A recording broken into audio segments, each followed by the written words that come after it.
इस बुलेटिन की शुरुआत करेंगे इस समय की बड़ी खबर के साथ।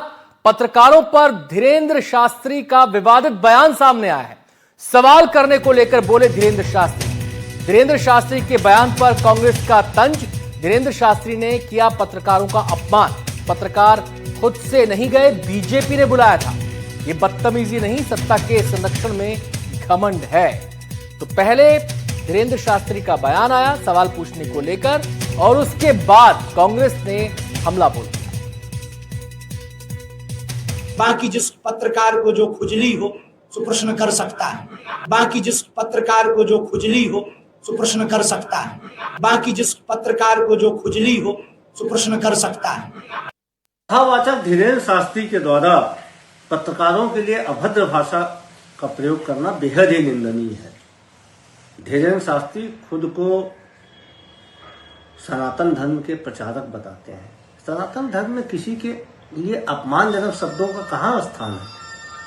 वे पत्रकारों से कहते हैं कि जिनको जिनको खुजली है सवाल करके अपनी खुजली मिटा लीजिए। पत्रकार जो आपकी खबरों को प्रचारित करने के लिए, जो आपको समाचार में स्थान देने के लिए आपकी पत्रकार वार्ता को कवरेज करने गए थे, बुलाने पे गए थे, उनके लिए आप खुजली जैसे शब्दों का प्रयोग कर रहे हैं। ये बेहद ही निंदनीय है और धीरेंद्र शास्त्री को और जो इनके आयोजक हैं उनको निःशर्त इसके लिए माफी मांगना चाहिए। हम सीधे रुख करेंगे, हमारे संवाददाता नीलेश त्रिपाठी हमारे साथ जुड़ गए हैं और जानकारी देने के लिए। नीलेश, पूरा घटनाक्रम क्या है, क्या हुआ था? धीरेंद्र शास्त्री ने क्यों कहा खुजली जैसा शब्द? देखिए अनंत, दो चीजें हैं। पहली बात तो घटनाक्रम ये है कि धीरेंद्र शास्त्री का जो कथा जो करते हैं वो भिलाई में चल रही है, और वहां पर आयोजनकर्ताओं द्वारा पत्रकारों को बुलाया गया था उसको कवरेज के लिए, और उससे जुड़ी जो बातचीत होती है एक प्रेस कॉन्फ्रेंस के जरिए, उसके लिए बुलाया गया था। उसमें धीरेंद्र शास्त्री का ये बयान देना, जब उन्होंने अपनी बातें कंप्लीट कर ली और उसके बाद जब सवाल जवाब का सिलसिला शुरू होना था, तो उससे पहले धीरेंद्र शास्त्री ने कहा कि जिन पत्रकारों को खुजली हो वो सवाल कर सकते हैं, अपनी खुजली मिटा सकते हैं। ये तो घटनाक्रम है, लेकिन जो उसका पीछे का कारण है वो ये दिखाता है कि किस तरह से आपकी प्रसिद्धि जब आपके अहंकार में तब्दील हो जाती है, तब आप इस तरह के बयान जो है सार्वजनिक तौर पर देने से भी नहीं चूकते हो। धीरेंद्र शास्त्री का ये बयान कोई पहला ऐसा मौका नहीं है जब वो किसी वर्ग या किसी विशेष तौर पर किसी को अपमानित करने के लिहाज से या उनको इस तरह का बयान दिए हों, क्योंकि उसके बाद पहले ये बयान दे देते हैं और उसके बाद वो एक बयान और देते हैं कि उनकी ये मनसा नहीं थी, बातचीत में हंसते हुए वो चीजों को टाल देते हैं। ये चीजें ये गंभीरता दिखाती है कि वो खुद के अंदर उनका व्यक्तित्व भले ही कितनी प्रसिद्धि मिल गई हो, लेकिन वो कितने गंभीर व्यक्ति हैं, वो चीजों को कितनी गंभीरता से लेते हैं वो भी उसमें दिखता है। उनका हल्कापन इस बयान से नजर आता है कि वो कितने हल्के व्यक्ति हैं। अगर किसी वर्ग को जो बुलाने पर आपके यहाँ गया हुआ है और आपसे सवाल जवाब करने के लिए गया है, उसको अगर आप इस तरह से संबोधित करेंगे कि आपकी खुजली है तो मिटा लीजिए, तो वो खुजली एक्चुअल में अगर देखा जाए तो वो पत्रकारों की नहीं थी, वो खुजली थी आयोजककर्ताओं की। वो खुजली खुद धीरेंद्र शास्त्री की थी, जिसमें वो प्रचार प्रसार के लिए पत्रकारों को वहां पर बुलाए थे कि उनकी बातों को लोगों तक पहुंचाया जा सके, और वो अपनी खुजली मिटाने की जगह पत्रकारों पर खुजली की बात कह गए। और ये दिखाता है कि वो कितना हल्कापन इनका इसमें दिखता है, और प्रसिद्धि को अहंकार में तब्दील होने के बाद इस तरह के बयान आने स्वाभाविक हो जाते हैं। नीलेश, एक सवाल और, क्या धीरेंद्र शास्त्री को किसी किस्म का अफसोस था ऐसा बेतुका बयान देने के बाद? जैसा कि मैं पहले भी बताया कि धीरेंद्र शास्त्री का ये ऐसा पहला मौका नहीं है। हालांकि पत्रकारों को लेकर अभी वो बात कहें, लेकिन अलग अलग वर्गों को लेकर वो कुछ न कुछ इस तरह के उटपटांग उलझुल बयान देते रहे हैं, और उनके इन बयानों के बाद उनका ये कहना रहता है कि अगर मेरा कोई गलत हो गया या मेरी ऐसी मंशा नहीं थी। लेकिन इस मामले में अभी तक तो कोई उनकी प्रतिक्रिया सामने नहीं आई है, और ना ही पत्रकारों ने उनसे पूछने की जरूरत महसूस की, क्योंकि किसी पत्रकार के अंदर जो वहां पहुंचा था किसी प्रकार की खुजली नहीं थी कि उनसे पूछा जाए। तो इसलिए बाकी पत्रकार वहां से निकल आए। अब उसका कुछ सार्वजनिक मंच से अभी तक तो कुछ ऐसा उनका जवाब नहीं आया। इंतजार करना होगा कि क्या इसका जवाब होता है, लेकिन कांग्रेस ने जरूर इस पर अपनी प्रतिक्रिया दी है, और उनका कहना है कि इसमें धीरेंद्र शास्त्री को भी और आयोजकों को भी माफी मांगनी चाहिए। आता हूं नीलेश आपके पास। प्रफुल्ल ठाकुर जो कि रायपुर प्रेस क्लब के अध्यक्ष हैं, हमारे साथ जुड़ गए हैं। प्रफुल्ल जी, ये जो धीरेंद्र शास्त्री का बयान आया है, वैसे तो बयानों की लंबी कड़ी है, इनकी फहरिस्त है जब ऐसे बयान उन्होंने दिए हैं, और जैसा नीलेश ने कहा कि उसके बाद उन्होंने अफसोस भी उस पर जाहिर किया और कहा कि अगर किसी को दुख तकलीफ पहुंची हो तो इस किस्म की बातें उन्होंने की। लेकिन आज का ये बयान कोई मतलब नहीं, प्रेस कॉन्फ्रेंस हो रही है, पत्रकार आपसे बात करना चाहते हैं, ऐसे ही इस बयान को दे देना क्या दर्शाता है? बिल्कुल, आप जो बात कह रहे हैं धीरेन्द्र शास्त्री के साथ में दिक्कत ये है कि वो हेलो जी प्रफुल्ल जी अपनी बात कहें। जी धीरेन्द्र शास्त्री के साथ दिक्कत ये है कि वो बड़बोले हैं और वो बड़बोलेपन में कुछ भी बोल जाते हैं और जनता उसको उसी तरह से जो है कि वो एक प्रवचन करता है, इस तरह से उनको ले लेती है और उनकी बातों को हल्के पे जो हल्की बातें करते हैं उनको हल्के तरीके से जनता भी ले लेती है। इस वजह से वो बार बार इस तरह की भाषा का इस्तेमाल करते हैं और वो जब विभिन्न वर्गों के लिए, अलग अलग लोगों के लिए, व्यक्तियों के लिए इस तरह का भाषा का इस्तेमाल पहले भी कर चुके हैं, लेकिन इस बार उनके टारगेट में पत्रकार भी आ गए। अब पत्रकार अगर सवाल पूछते हैं, अगर पत्रकार सवाल करते हैं तो इसमें गलत क्या है? इसमें खुजली मिटाने जैसी बात कौन सी आ जाती है?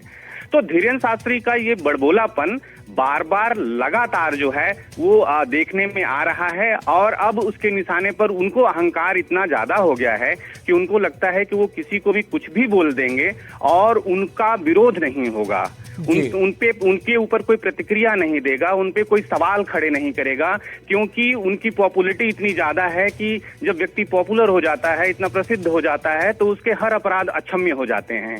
इस तरह का अभिमान और अहंकार जब किसी बाबा में, जब किसी प्रवचनकर्ता में, जब किसी पुरुष में आ जाता है, जब किसी व्यक्ति में आ जाता है, तो निश्चित तौर पर ये बहुत ही दुखदाई और पीड़ाजनक है कि वो समाज को एक ऐसा संदेश देने के लिए निकले हैं और बड़ी बड़ी बातें करते हैं, लेकिन इतनी ओछी बातें और छोटी बातें अगर वो करते हैं तो किस तरह से समाज और किस तरह से वो राष्ट्र और किस तरह से वो धर्म की बातें करते हैं, ये समझ से परे है।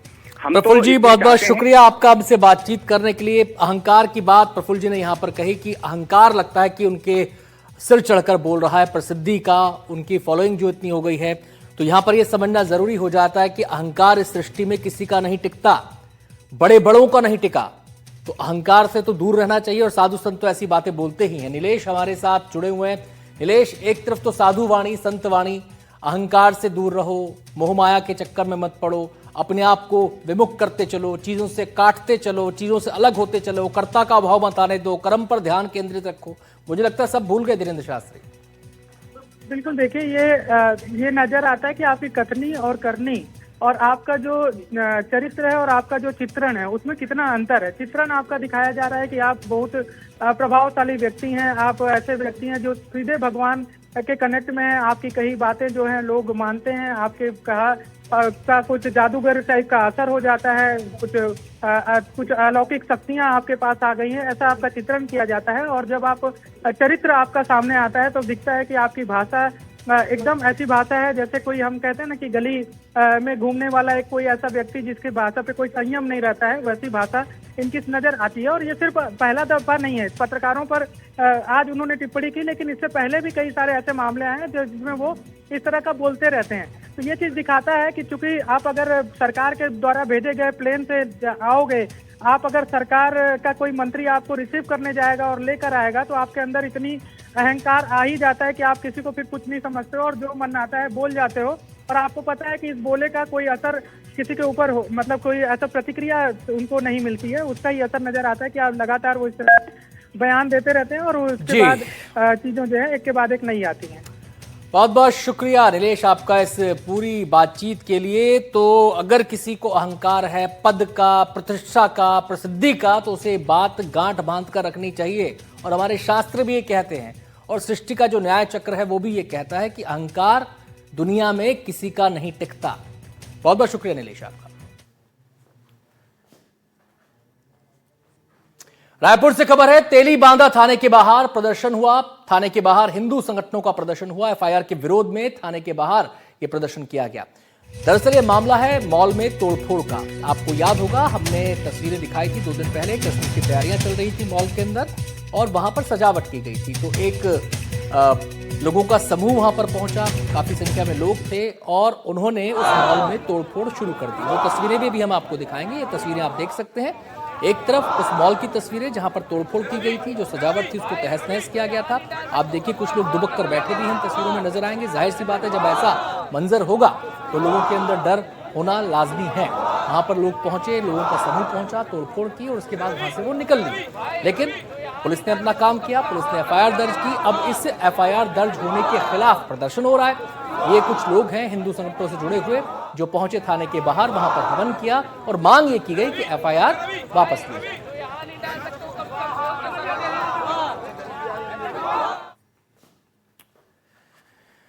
गरियाबंद से खबर है, ओडिशा से धान तस्करी का मामला सामने आया है। 4 वाहनों से धान की तस्करी की जा रही थी, जिनको बरामद किया गया है। जब्त धान की कीमत 3,70,000 रुपए बताई जा रही है। देवभोग छुरा अमलीपदर पुलिस ने यह कार्रवाई की है। 18 दिन में 66 लाख का अवैध धान जब्त किया गया है।